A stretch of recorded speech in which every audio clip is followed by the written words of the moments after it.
بسم اللہ الرحمن الرحیم۔ سورہ اخلاص کا اجر و ثواب۔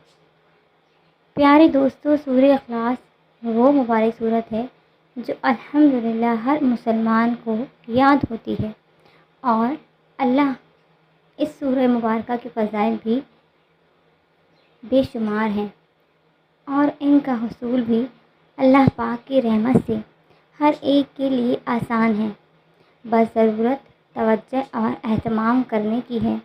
ہم یہاں سورہ اخلاص کی تلاوت کے بعض فضائل کو ذکر کرتے ہیں تاکہ اس سورہ مبارکہ کی فضیلت معلوم ہونے کے ہم کثرت کے ساتھ اس کی تلاوت کرنے والے بن جائیں، اور توفیق اللہ پاک ہی طرف سے ہے۔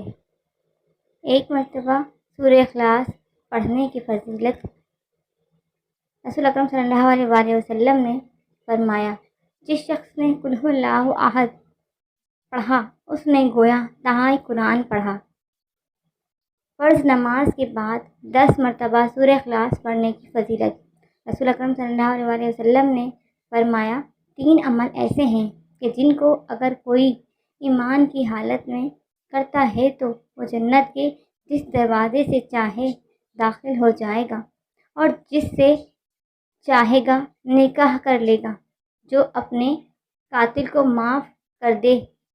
نمبر 2، جو خفیہ طور پر کسی کا قرض ادا کر دے۔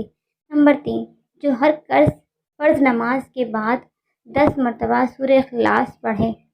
تو پیارے معزز دوستوں، عزیز و کرام، ہمیں اس صورت سے یہ سبق ملتا ہے، ان فضائل جاننے سے یہ سبق ملتا ہے کہ ہم سورہ اخلاص کو اپنی معمول کا روٹین بنا لیں۔